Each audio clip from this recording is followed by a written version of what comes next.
반갑습니다.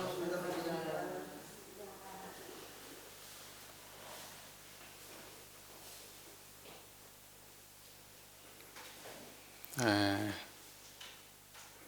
오늘 무슨 날이 있죠? 그런 날도 있고 저런 날도 있고 그렇죠? 어, 뭐 각설하고 공부하지요. 예. 오늘 저희가 함께 공부할 본문 말씀은 무문관 제40칙 적도정병 물병을 넘어뜨리다 입니다. 한번 들어보시죠. 위사는 사람 이름입니다. 위사는 처음에 백장의 회상에서 전좌를 맡고 있었다. 백장이 장차 대위산의 주지를 선발하려고 수자와 함께 위산을 불러놓고서 대중에게 말했다. 격식을 벗어난 사람이 갈 수 있다. 백장이 드디어 물병을 집어 땅 위에 놓고는 물었다. 물병이라고 불러서는 안 된다. 자네는 무엇이라고 부를 것인가? 수자가 이에 말했다. 나무 막대기라고 부를 수도 없습니다. 백장이 이번에는 위산에게 물었다. 그러자 위산은 물병을 발로 차서 넘어뜨리고는 나가버렸다. 백장이 웃으며 말했다. 제 일좌가 산자에게 졌구나. 그리하여 위산에게 명하여 계산하게 하였다. 이렇게 그냥 쭉 읽으니까 뭔 말인지 잘 모르겠죠. 간단하게 한 번 더 설명을 드릴게요. 이 화두는 위산영우라고 하는 아주 유명한 선사와 백장회해라고 하는 아주 유명한 선사와 그리고 그러니까 뭐냐면 백장회해가 주석하고 있는 그 절이에요. 백장회해 선사가 주석하고 그분이 이제 여기 방장 스님이겠죠. 조실 스님이겠죠. 그분이 주석하고 있는 절인데 그 절에 그 위산영우라고 하는 스님이 있었고 한 명은 또 수자 스님이 있었어요. 위산영우라고 하는 스님은 전좌라고 하는 소임을 맡았는데 이 소임은 그 절에서 무슨 일을 하는 거냐면 요리하는 거예요. 요리하고 그 다음에 이제 빨래하고 그런 허드렛 일을 하는 일이 이 전좌라는 소임입니다. 그 위산 스님은 그 전좌라는 소임을 맡은 스님이에요. 그러니까 그 스님 그 절의 안에서 상당히 그 뭐예요? 핫바리들이 하는 일 아니에요? 그리고 이제 수자 스님이 있어요. 그 수자라고 하는 것은 그 수자 스님의 그 이름은 여기 등장하지 않지만 여기 수자라고만 나옵니다. 수자는 뭐냐면 스님 중에서 제일 우두머리예요. 그러니까 그 절에 있는 스님들의 수행을 가르치고 책임지는 사람이에요. 그러니까는 백장선사 바로 밑에가 수자 스님이 있고 수자 스님 바로 저 밑에 있는 사람이 위산 영우 스님이에요. 그런데 이제 수자 스님은 이름이 안 나오고 수자라고만 되어 있고 위산 스님은 전좌라고 해가지고 그렇게 소임이 주어졌다 이제 이렇게 밝히고 있는 거예요. 자, 이제 이렇게 세 사람의 이야기입니다. 여기까지 이해가 되셨죠? 자, 이 상황에서 저쪽에 옆에다가 대위산이라는 그 곳에 그 대위산이라는 산이에요. 위산이라는 산. 거기에다가 쉽게 말해서 원불교로 따지면은 그 연원교당을 내려고 하는 거예요. 연원교당을 거기다가 이제 큰 이제 불사를 하려고 하는 거예요. 그 위산에다가. 그런데 거기에다가 사람을 보내려고 하니까 어때요? 뛰어난 깨달음이 있는 사람을 보내야 될 거 아니에요. 그러니까 백장선사가 자기 제자 중에서 거기에다가 그 보낼 책임자를 뽑으려고 이 화두를 지금 시험을 보는 그 장면이에요. 그런데 재미난 것은 뭐냐면 백장선사 자기 밑에 바로 밑에가 수자 스님이 있잖아요. 수자는 거기 있는 사람 가르치는 사람이거든. 그러니까 레벨이 제일 높아. 백장 바로 밑이에요. 그러면 당연히 누굴 보내겠어요? 상식적으로 따지면 당연히 수자 스님을 보내면 되지. 뭔 시험이 따로 필요 있어요? 백장 바로 밑이니까 제일 높은 거 아니에요. 그러면 관례적으로, 관습적으로, 상식적으로 따지면 당연히 수자가 가야 맞아요. 그런데 백장 스님이 볼 때는 수자가 조금 미진해. 근데 재미나게도 저기서 밥하는 놈이, 저 밥하는 놈이 하나가 그 스님이 마음에 들어. 자는 뭐가 있어, 자는. 그러니까는 그럼 백장 스님이 자기 마음대로 그 승가의 규율이나 법도나 이런 걸 다 무시하고 갑자기 위산 영우를 보낼 수는 없는 거 아니에요. 그렇잖아요. 사람들이 다 가면은 누가 간다고 생각하겠어요? 수자가 간다고 생각하지. 누가 뭐 아니면은 시험을 보려고 그래도 수자 밑에 그 누구라도 해가지고 1, 2, 3등 정도는 해가지고 봐야 되는데 저기 진짜 배지도 않는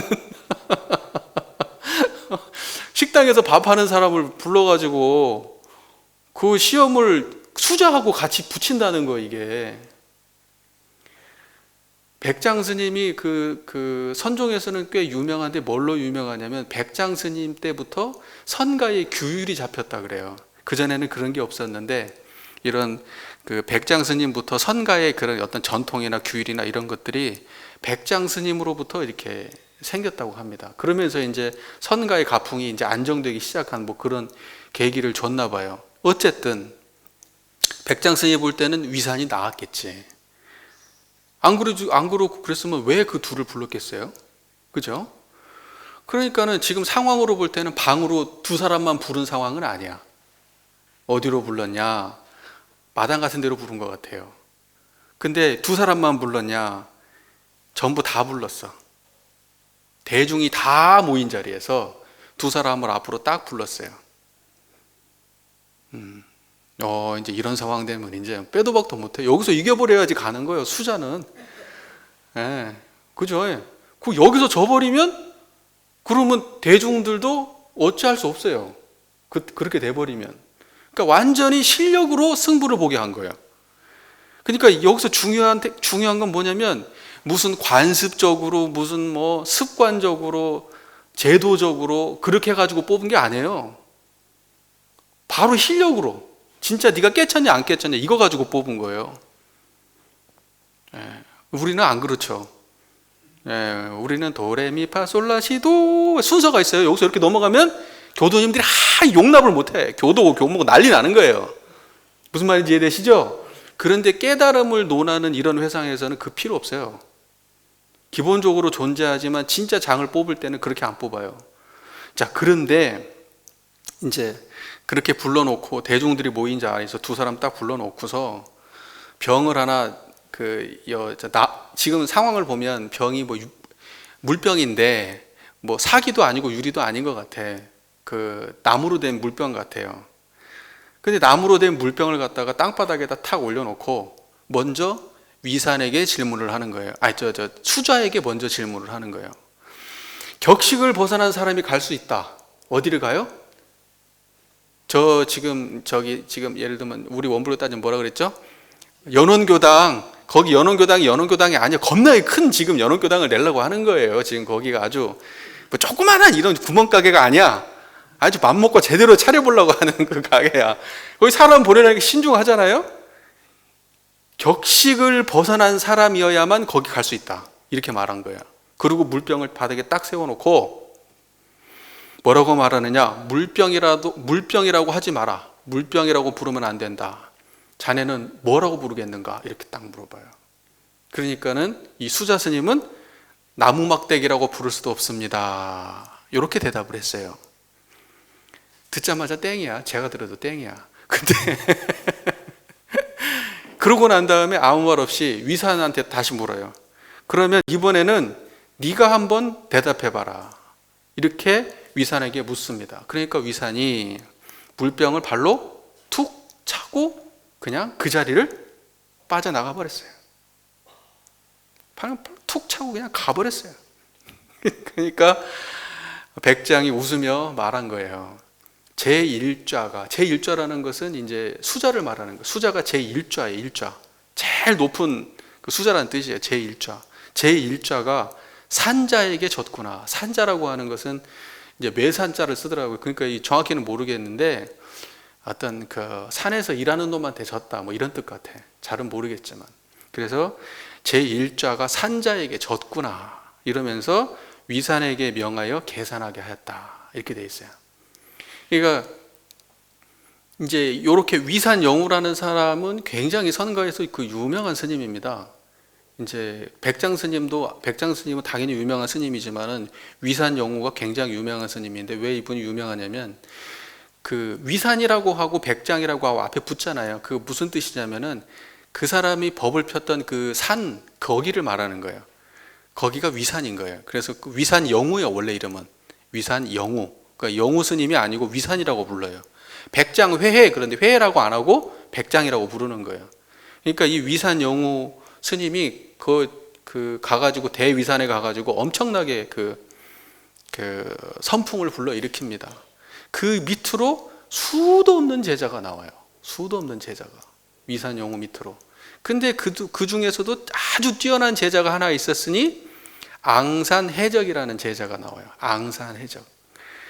그 위산영우와 앙산해적, 그래서 위산영우의 위자, 앙산해적의 앙자를 써서 위앙 이럽니다. 그 위앙종이 선종의 하나의 종파예요.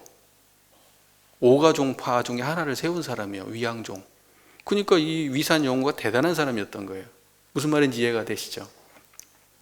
자, 지금 전체적인 스토리가 이래요. 자, 이제 스토리는 아시겠죠? 예, 그러면 이제 깨달음을 여기서 논해보자고요. 그러면 처음에 백장 스님이 이렇게 했습니다. 물병을 탁 놓고는 물병을 놓기 전에 격식을 벗어난 사람이 갈 수 있다 이렇게 말했어요. 격식을 벗어난 사람이 갈 수 있다. 이게 무슨 말이야? 격식을 벗어난 사람이 갈 수 있다. 격식은 뭡니까? 말 또는 침묵 또는 행동, 이거 벗어난 사람이 갈 수 있다. 무슨 말인지 아시겠죠? 그러니까는 컵을 딱 놔두고서 격식은 벗어난 사람이 갈 수 있다. 그러면 그 얘기를 딱 듣는 순간에 여러분은 뭐가 생각납니까? 격식 벗어난 게 뭐예요? 청정한 자리 아닙니까? 예, 생각 벗어나고 침묵도 벗어나고 행위도 벗어난 자리. 그게 뭡니까? 청정한 자리죠? 여러분 같았으면 벌써 지금 딱 위양종의 개종조사가 됐을 거예요, 지금. 여기 한 분이 그 자리에 있었으면. 그죠? 청정한 자리예요. 그게 격식을 벗어나는 거예요. 그러니까 니네들이 격식을 벗어났는지 안 벗어났는지 그 자리를 확실하게 아는지 모르는데 테스트 해보려고 한다, 지금 이 뜻이에요. 그래 놓고 물병을 딱 갖다 놓고 물병이라고 부르지 말고 뭐라고 부를래? 이렇게 물어본 거예요. 그러니까는 답은 물병에 있습니까? 물병 묻는 자리에 있습니까? 물병 묻는 자리에 있지 물병을 물어본 게 아니에요, 지금. 물병 말고 다르게 이름을 다른 이름으로 불러봐라. 그렇게 물어본 게 아니에요. 무슨 말인지 아시죠? 그런데 그 수자 스님은 거기에다 대고 뭐라고 했냐? 나무 토막이라고도 부를 수 없습니다. 이렇게 대답을 했어요. 나무 토막이라고도 부를 수 없다. 그게 원래 나무로 된 물병인데 나무 토막이라고도 부를 수 없습니다. 그러니까 이건 왜 문제가 되느냐면 물병 드러난 자리를 물어야 되는데 물병을 다르게 해석하려고 했던 거예요. 무슨 말인지 이해가 되세요? 그 말이? 물병을 해석하면 안 됐어. 물병 아닌 걸 말했어야 돼. 무슨 말인지 아시겠죠? 우리 노래도 있잖아요. 방외유객은 나뿐인가 하노라. 그 격식에서 벗어난 것이 뭐냐고, 그게. 무슨 말인지 아시겠죠? 그러니까 물병을 딱 놔뒀는데 수자는 어디에 붙잡혔어요? 물병에 붙잡혔잖아. 그러니까 그 비슷한 말을 하는 거야. 물병이라고 안 부르니까 그러면 나무 토막이라고 해야 되나? 좀 어색한데? 나무 토막이라고 하기도 좀 어색합니다. 이런 식의 대답을 한 거야, 지금. 물병 아니면 뭐라고 얘기하냐, 그러니까. 그러니까 이거 땡이지, 땡. 정말 감도 못 잡은 얘기 아니에요? 자, 우리 교도님 이거 지금 이해되시는 거죠? 지금 상황이. 자, 그런데 이런 거예요. 물병을 물은 게 아닌데 물병에 대해서 창의적인 대답을 생각해낸 거예요. 쉽게 말해서. 그래서 제가 하고 싶은 얘기는 이거예요. 현상을 다르게 본다. 현상을 다르게 이해한다. 현상을 창의적으로 해석한다. 창의력. 요즘은 그 창의력 얘기 많이 하죠. 그런다고 해서 그게 깨달음하고 관계 있어요, 없어요? 없어요. 깨달음하고 관계 있는 말이 아니에요. 무슨 창의력을 이야기하고 새로운 시각과 새로운 시선과 무슨 없었던 새로운 무언가를 아무리 사람들이 깜짝 놀라게 할 새로운 해석을 들이댄다 하더라도 그건 깨달음하고 아무 관계가 없는 거예요. 그냥 그것도 결국은 물병의 다른 설명에 불과한 거예요. 물병에 대한 다른 이해에 불과한 거예요. 무슨 말인지 아시겠죠? 중요한 거예요. 근데 사람들이 깨달음을 꼭 그런 식으로 해석을 해. 사람들이 이것으로만 고착되어 있는 걸 벗어나서 저걸 다르게 볼 수 있어야 그게 깨달음이야. 그거 아니라니까요? 그러면 딱 이 수자가 대답한 것 같은 거예요. 수자가 아무리 그걸 다르게 대답했어도 그것은 틀린 말이에요. 아무리 멋진 대답을 했어도 틀린 말이에요. 무슨 말인지 제 말 이해되시죠? 자, 그러니까 제가 지금 이 이야기하는 것은 지금 우리가 깨달음에 대해서 착각하고 있는 거 지금 제가 짚은 거예요. 그러니까 여러분들도 이건 꼭 기억하셔야 됩니다. 창의력과 무슨 뭐 분석력과 해석력과 새로운 시각과 관점과 이런 거하고 아무 관계가 없어요. 깨달음은. 무슨 말인지 이해가 되시죠? 그런데 바로 그 얘기를 듣고서 바로 얘기도 하지 않고 누구한테 바로 물어봐요? 위산 영우에게 바로 물어봐요. 넌 어떻게 말할래? 이렇게 물어보니까 위산 영우는 어떻게 했습니까? 그 물병을 발로 툭 차버리고 가버렸어요. 자, 이건 뭘 말해요? 지금 백장이 물병을 세워가지고 이것에 이름을 물었는데 당신 지금 나한테 묻는 거 물병 아니잖아. 스승님, 내가 그거 모르지 않아요. 이거 아니잖아. 탁 차버리고 간 거예요. 지금 제가 볼 때는 해석이야 여러 방식으로 하겠지만은, 그러니까 백장이 볼 때는 그 물병에서 바로 벗어나 버렸잖아요.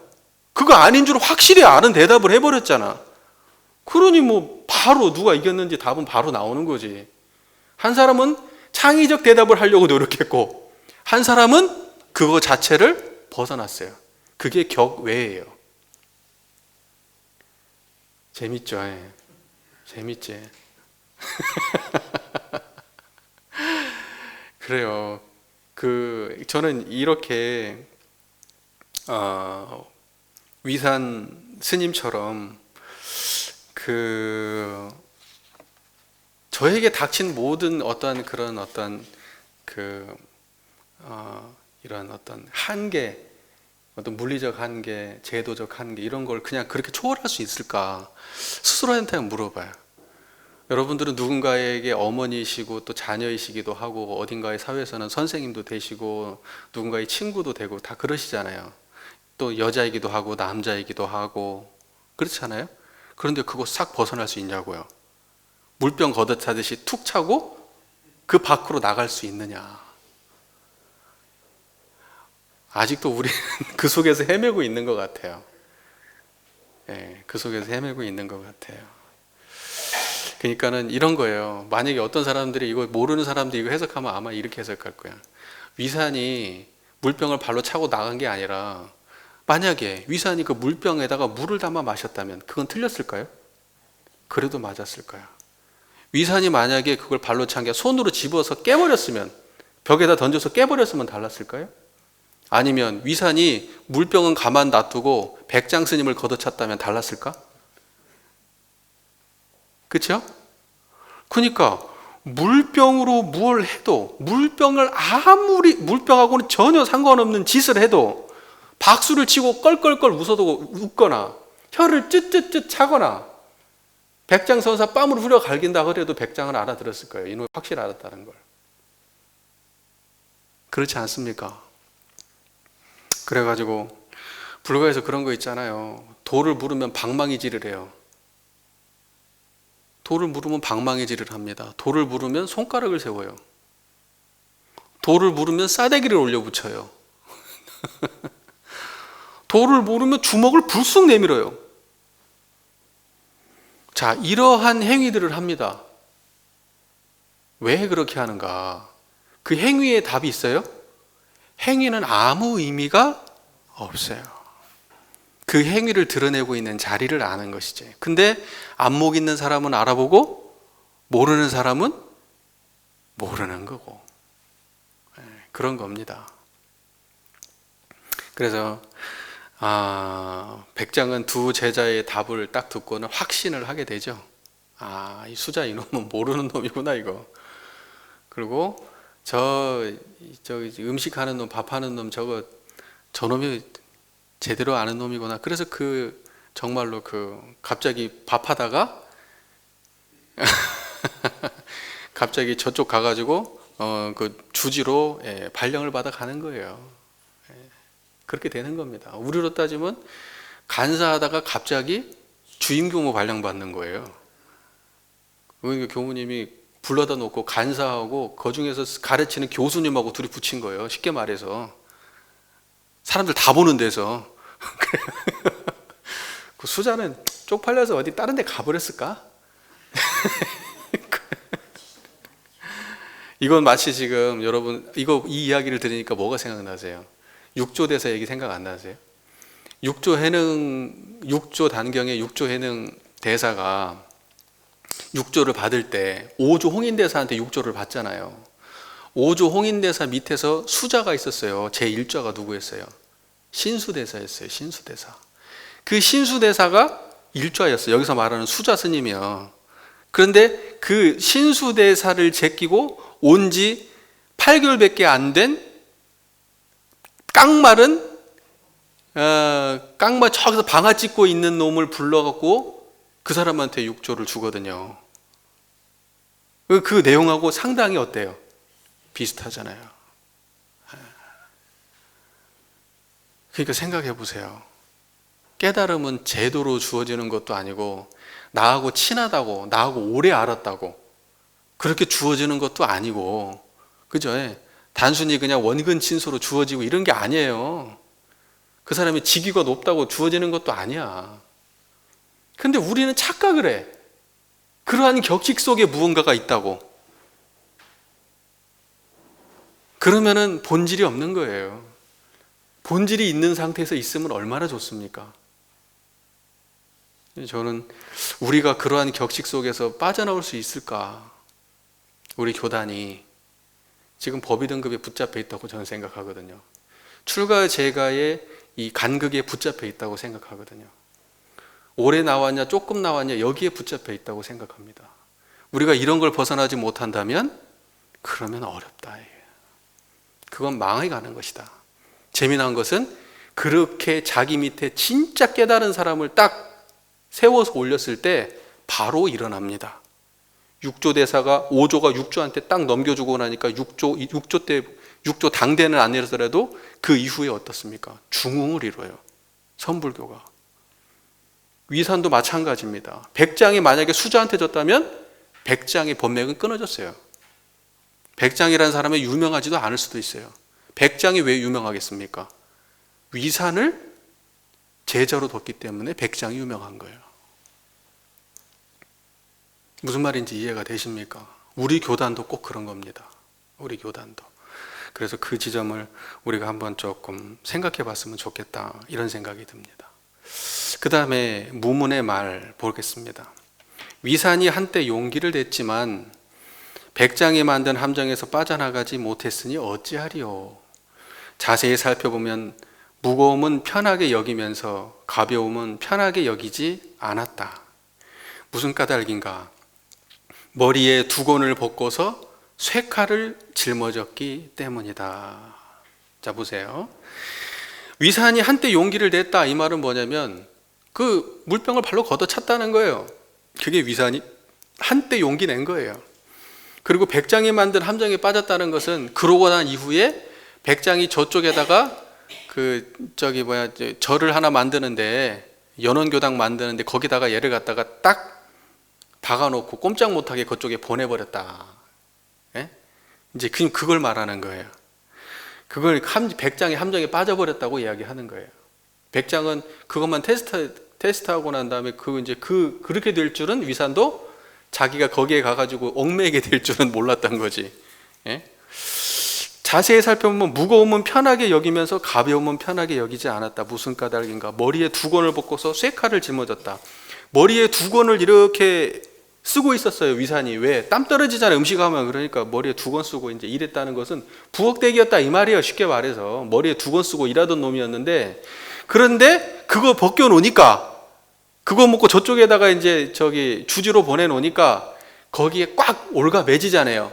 그래서 쇠칼을 찼다. 쇠칼을. 머리에 두건은 벗고 뭘 찼어요? 쇠칼을 차게 됐다. 지금 이 말이에요. 이해가 잘 되십니까? 네. 그게 문문의 말이에요. 네. 뭐 성리적 해석이고 이런 건 필요 없습니다. 그냥 그런 내용이에요. 자, 그래서 종합해서 말하자면 방금 이 문문의 말은 그 전좌라고 하는 그 소임을 맡으면서 위산 영우가 그 소임을 맡으면서 그 머리에 두건 쓰고 일할 때는 마음이 편했어. 그게 힘든 일이 사실은 그게 힘든 일이잖아요. 근데 그때는 오히려 마음이 가벼웠어. 그런데 저쪽에 대위산으로 가가지고 법을 필 때는 어때요? 그렇게 힘든 일을 하는 건 아니야. 하지만 어때요? 무거워. 예, 지금 그 이야기를 하는 겁니다. 중책을 받고 무거운 중책을 맡고 쇠칼 찼다. 그 말이에요. 두건 벗고 쇠칼 찼다는 말이. 자, 왜 그렇게 얘기가 나오냐? 위산이 거기 가가지고 엄청 중흥을 했거든요. 그러니까 지금 이런 이야기들이 있는 거예요. 자, 그 다음에 문문의 송을 보면 조리와 나무국자를 내버려 두고, 조리와 나무국자를 내버려 두고 조리가 뭐예요? 나무국자에 국물 퍼는 거, 쌀 만들고 국 만드는 건 내버려 두고 즉시 한번 돌파하여 시끄러운 말을 끊었네. 즉시 한번 돌파하여 시끄러운 말을 끊었네. 시끄러운 말, 아까 그 물병으로 가지고 이제 했던 그 선문답 있잖아요. 그래서 한번 돌파하여 시끄러운 말을 끊었네. 백장의 겹겹 관문도 가로막지 못하니. 거기를 뚫었어요.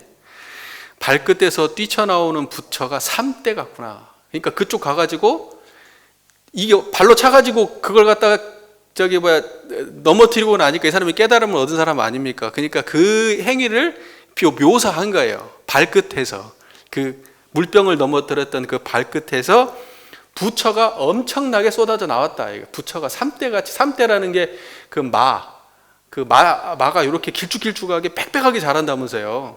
그러니까 부처가 그렇게 엄청나게 많은 사람이 그 사람 밑에서 나왔다. 이게 그 사람이 발길질에서 나왔다. 지금 그런 말이에요. 그 이해가 되시죠? 예, 그게 문문의 소홍의 내용입니다. 자, 이제 좀 넘어가기 아쉬우니까 우리 교도님 테스트 한번 해볼까? 요걸 리모컨이라고 부르지 마십시오. 이걸 뭐라고 부르겠습니까?